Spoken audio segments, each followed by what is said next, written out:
క్రైస్తలో ప్రభువైన యేసుక్రీస్తు నామములో మీ అందరికీ నా హృదయపూర్వక వందనాలు. ప్రతి ఉదయం దేవునితో సమయం ఉన్నటువంటి ఈ కార్యక్రమానికి మిమ్మల్ని ప్రేమపూర్వకంగా ఆహ్వానిస్తున్నాను. ప్రియ దేవుని బిడ్డలారా, మరి ఈ దినం దేవుడు మరొక వర్తమానంతో మనల్ని దర్శించునుగాక. పరిశుద్ధ బైబిల్ గ్రంథంలో నుండి ఒక చిన్న లేఖన భాగాన్ని మనం ధ్యానం చేసుకుందాం. ప్రసంగి గ్రంథం 5వ అధ్యాయం మొదటి 3 వచనాలు చదువుకుందాం. మొదటి 3 వచనాలు చదువుకుందాం. నీవు దేవుని మందిరంలోకి పోవునప్పుడు నీ ప్రవర్తన జాగ్రత్తగా చూసుకొనుము. బుద్ధిహీనులు అర్పించున్నట్లుగా బలి అర్పించుట కంటే సమీపించి ఆలకించుట శ్రేష్టము. వారు తెలియకే దుర్మార్గ పనులు చేసిందురు.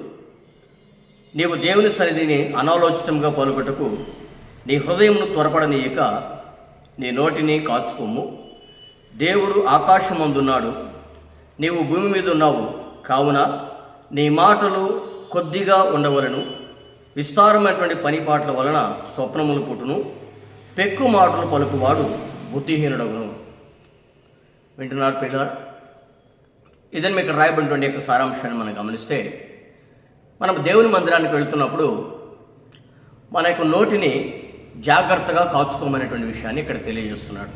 ఎందుకంటే దేవుని మందిరానికి వెళ్ళేటువంటి వారిలో భిన్న రకాలైనటువంటి ప్రజలు ఉంటారు.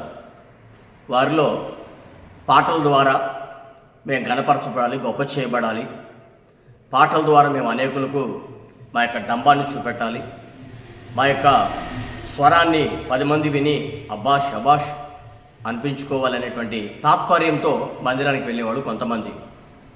మరికొంతమంది మా ప్రార్థన వలన అనేకులు ఆశ్చర్యపడాలి, అబ్బాయి ఇంత గొప్పగా ప్రార్థన చేస్తుందా, ఎంత గొప్పగా ప్రార్థన చేస్తున్నాడా అని అనేక రకాలుగా ఆలోచన చేసుకుంటూ విస్తారమైనటువంటి మాటలతో ప్రార్థన చేసినటువంటి అనుభవం కలిగినటువంటి వాళ్ళు కొంతమంది ఉంటారు. దేవుని వాక్యాన్ని వింటున్నట్లుగా నటించేవారు కొంతమంది ఉంటారు. దేవుని యొక్క వాక్యాన్ని విని దాని ప్రకారంగా నడుచుకునేటువంటి వారు కొంతమంది ఉంటారు. ఇలా భిన్న రకాలైన ప్రజలు దేవుని మందిరానికి వస్తుంటారు. అయితే ఇక్కడ లేఖనాల్లో మనం చదివిస్తున్నట్లయితే, బుద్ధిహీనులు అర్పించినట్లుగా బలి అర్పించుట కంటే సమీపించి ఆలకించుట శ్రేష్టము. విచిత్రమైన విషయం ఏంటంటే, నీవు దేవుని సన్నిధిని అనాలోచితంగా ఏ మాట పలుకకుము. నీ హృదయంను త్వరపడనివ్వక నీ నోటిని కాచుకోము. పెక్కు మాటలు పలుకటం వలన బుద్ధిహీనులు అవుతారనేటువంటి విషయాన్ని ఇక్కడ తెలియజేస్తున్నాడు. అంటే విస్తరించి మాట్లాడటం వలన, పెక్కు మాటలు అంటే ఎక్కువగా మాట్లాడటం వలన బుద్ధిహీనులు అయిపోతారనేటువంటి విషయాన్ని ఇక్కడ తెలియజేస్తున్నాడు.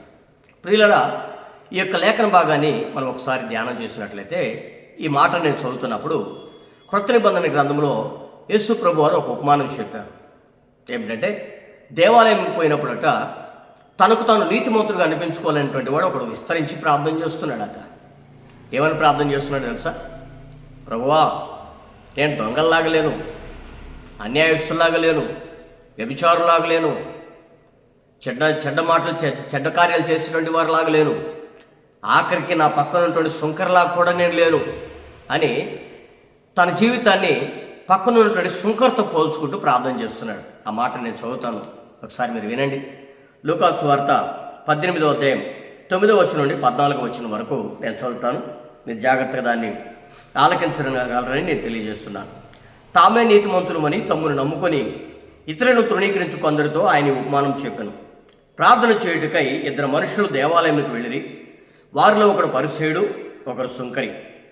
పరిసయ్యుడు నిలబడి, దేవా, నేను చోరులను, అన్యాయస్తులను, వ్యభిచారులైన ఇతర మనుషుల వలనైనను ఈ సుంకరి వలనైనను ఉండనందుకు నీకు కృతజ్ఞతాస్తుతులు చెల్లించున్నాను. వారముకు 2 మార్లు ఉపవాసం చేయించు నా సంపాదన అంతట్లో 10 వంతు చెల్లిస్తున్నానని తనలో తాను ప్రార్థించుకుంటూ ఉన్నాడంట. ఏమని ప్రార్థన చేస్తున్నాడు పరిసయ్యుడు? దేవా, నేను దొంగలాగలేను, నేను అన్యాయంగా ప్రవర్తించట్లేదు, నేను వ్యభిచారంగా లేను, వ్యభిచారం చేయటం లేదు, ఆఖరికి ఇతర మనుషుల వల్లే, నా చుట్టుపక్కల ఉన్నటువంటి ప్రజల వల్ల ఎవరి వల్ల నేను లేను, పక్కన ఉన్నటువంటి సుంకర వల్లే కూడా నేను లేను అని తన జీవితాన్ని మనుషులతో పోల్చుకోవడం ప్రారంభించాడు. ఇప్పుడు దేవుని బిడ్డలారా, మనం ఎప్పుడైనా కానీ ఈ లోపల మనం జీవిస్తున్నటువంటి జీవన విధానంలో మన యొక్క ఆధ్యాత్మికమైన స్థితిని మనుషుల జీవితాలతో మనం ఎప్పుడు కూడా పోల్చుకోలేడు. ఎందుకంటే పరిశుద్ధ బైబిల్ గ్రంథం సెలవిస్తుంది, నీతిమంతుడు లేడు, ఒక్కడైనను లేడు అని.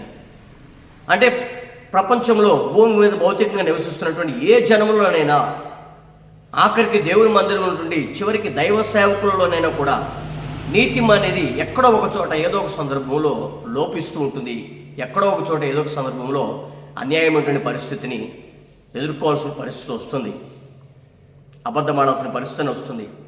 మోసపూరితమైనటువంటి చేయాల్సిన పరిస్థితులనే వస్తాయి. కాబట్టి భూమి మీద నీతిమంతుడు లేడని బైబిల్ గ్రంథమే సెలవిస్తుంది. మరి అటువంటిప్పుడు మనం భూమి మీద ఇతర మనుషులతో మనం ఎలా పోల్చుకుంటాం?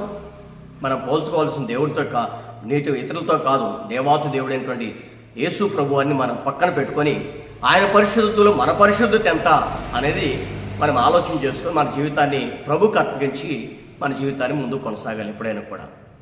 కానీ పరిస్థితి అలా జీవించట్లేదు ప్రియులారా. ఎలా జీవిస్తుందో తెలుసా? నేను వాళ్ళలాగలేను, వీళ్ళలాగలేను, పక్కన ఉన్నటువంటి శంకర్లాగలేను, దొంగల్లాగలేను, వ్యభిచారులాగలేనని ఇతర మనుషులతో పోల్చుకోవడం ప్రారంభిస్తున్నాడు. ఈరోజు మన వ్యక్తిగత జీవితాల్లో ఎప్పుడు కూడా మనుషుల జీవితాన్ని మనం పోల్చుకుంటే మనం పరిశుద్ధులుగానే కనపడతాం. మన దృష్టికి మనం పరిశుద్ధులుగానే కనపడతాం. కానీ దేవుని దృష్టికి మనం ఎలా ఉన్నామనేది ఆలోచన చేయాలి. అదే దేవుని మందిరంలో వాడి పక్కనే ఉన్నాడు ఒకడు సుంకరిని. సుంకరి ఏమని ప్రార్థన చేస్తున్నాడు తెలుసా? ఇవన్నీ చేయట్లేదు. పరిసైడ్ దశభాగం ఇస్తున్నాను, నీకు అన్ని విషయాలు నమ్మకం ఉన్నాను అన్నట్లుగా తన యొక్క యథార్థతను, తన యొక్క భక్తిని పైకి చాటుకుంటున్నాడు. కానీ సుంకరి మాత్రం ఒకటే ప్రార్థన చేస్తున్నాడు, పాపినైనా నన్ను కరుణించయ్యా అని. ఈ మాట తప్ప వేరొక మాట పలకటం లేదు. నేను పాపినయ్యా, నీలో నన్ను చూసుకుంటే నాలో కొంచెం కూడా పాపము లేదు, నీలో నన్ను పోల్చుకుంటే నాలో కొంచెం కూడా పరిశుద్ధత లేదు, అంతా నేను పాపినే, దౌర్భాగ్యుడను, నీచుడును, పనికిమాలిన వాడును, నా అంత ఘోరమైనటువంటి పాపి లోకంలో ఎవడూ లేడయ్యా అనుకుంటూ తన జీవితాన్ని పోల్చుకుంటున్నాడు. ప్రియ దేవుని బిడ్డలారా, ఈ దినం మనం ఆలోచన చేయాలి. సుంకర్లాగా మన జీవితాన్ని ఇతరులతో పోల్చుకుంటున్నాం, పరిసరలాగా ఇతరులతో మన జీవితాన్ని పోల్చుకుంటున్నామా, లేకపోతే సుంకర్లాగా మన జీవితాన్ని దేవుని పరిశుద్ధతతో మనం పోల్చుకుంటున్నామా అనేది ఆలోచన చేయాలి. ఈ పరిసయుడు మాటలు మనం గమనిస్తే సొలొమోను భక్తుడు చెప్పినట్లుగా పెక్కు మాటలు పలుకువాడు బుద్ధిహీనుడునని ఎలాగ సెలవిస్తున్నాడో ఆ విషయము ఈ పరిసయుని యొక్క జీవితాన్ని చదువుతున్నప్పుడు మనకు అర్థమవుతుంది. అలాగే సుంకరి జీవితాన్ని చదువుతుంటే సుంకరి జీవితము యేసు ప్రభు చెప్పినట్లుగా తనకంటే ఇతడు నీతిమంతునిగా మార్చబడి తన ఇంటికి వెళ్ళును. ఎవరికంటే ఎవరు అంటే పరిసయుని కంటే సుంకరి నీతిమంతునిగా తీర్చబడి తన ఇంటికి వెళ్ళినట్లుగా బైబిల్ గ్రంథంలో రాయబడింది. ఈ రోజున మనలో పరిశుద్ధత సంపూర్ణ చేయబడాలంటే యేసుక్రీస్తును మన పక్కన పెట్టుకొని యేసుక్రీస్తులో ఉన్నటువంటి పరిశుద్ధత ఎంత, ఆయనలో ఏమైనా మలినం దాగబడి ఉందా, ఏదైనా మచ్చ దాగబడి ఉందా, ఏదైనా క్రోధం ఉందా, ఏమైనా అపరాధం ఉందా అని ఆత్మ పరిశీలన చేసుకొని ఆయన పరిశుద్ధతకి మన పరిశుద్ధతకి టాలీ చేసుకుంటూ పోల్చుకుంటూ మన జీవితాన్ని ముందడుగు వేసుకుంటూ నడిపించబడుతూ ఉండాలి. అలా నడిపించబడినప్పుడే మన పరిశుద్ధత ఏందో మనకు అర్థమవుతుంది. పరిసయుడిలాగా మనుషుల జీవితాలను పోల్చుకుంటే మన పరిశుద్ధత ఎప్పటికీ బయటపడదు. మన దృష్టికి మనం నీతిమంతులుగానే కనపడతాం.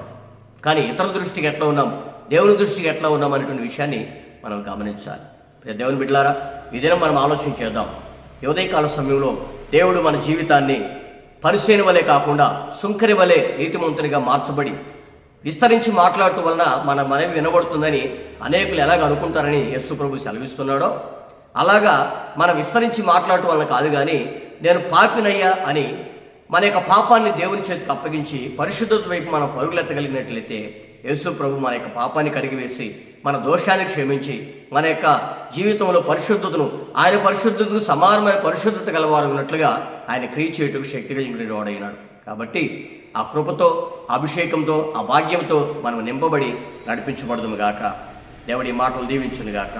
ప్రార్థన చేసుకుందామా? మహాపరిశుద్ధుడా, కృపగల దేవానికి వందనాలు ప్రభా. ఇదిగో తండ్రి, ఉదయకాల సమయంలో మీరు మాతో మాట్లాడిన ప్రతి మాటను బట్టి స్తోత్రాలు చెల్లిస్తున్నాం. దయగల దేవ, అయ్యా మరి దేవుని మందిరంలో పోగినప్పుడు ఈ ప్రవర్తన జాగ్రత్తగా చూసుకోను, బుద్ధిహీనులు అర్పించినట్లుగా బలి అర్పించుకో ఆలకించి అంగీకరించడం శ్రేష్టమని తెలియజేశారు. పెక్కు మాట్లాడువాడు బుద్ధిహీనుడు అనేటువంటి విషయాన్ని కూడా మీరు మాకు తెలియజేశారు. అవునయ్యా, మరి పరిసయుడు ఏ విధంగా అయితే బుద్ధిహీనుడిగా చరిత్రలో మిగిలిపోయాడో ఆ రీతిగా మా జీవితాలను కూడా తండ్రి మరి నేను చరిత్రలో నిలబడిపోయేటట్లుగా మీరు ప్రభు చూపినందుకు స్తోత్రాలు చెల్లిస్తున్నాం. దయగల తండ్రి, నాయన మరి పరిసయుని వలె కాకుండా సుంకరి వలె మా జీవితాన్ని మీ పరిశుద్ధతకు మా పరిశుద్ధతను ప్రభా పోల్చుకున్నటువంటి వారమై మాలో ఏ పరిశుద్ధత లేదనేది గ్రహించి అయ్యా మమ్మల్ని క్షమించమని అడిగేటువంటి ఒక గొప్ప లక్షణం మాకు అందరికి దయచేయమని కోరుతున్నాం.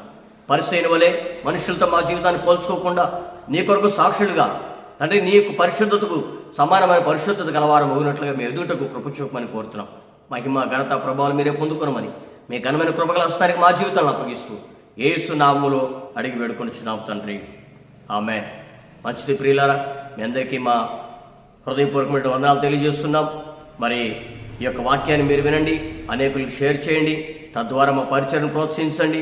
మరి ఈ యొక్క పరిచర్య కొరకు మీరు ప్రార్థన చేయండి. మరి మీ యొక్క ప్రార్థన అవసరతలు ఏమైనా ఉంటే మరి మాకు వాట్సాప్ ద్వారానైనా లేకపోతే ఫోన్ ద్వారానైనా మరి మీ యొక్క ప్రార్థన అవసరాలు పంపించినట్లయితే మీ కొరకు మేము నిశ్చయంగా ప్రార్థన చేస్తామని తెలియజేయడానికి సంతోషిస్తున్నాను.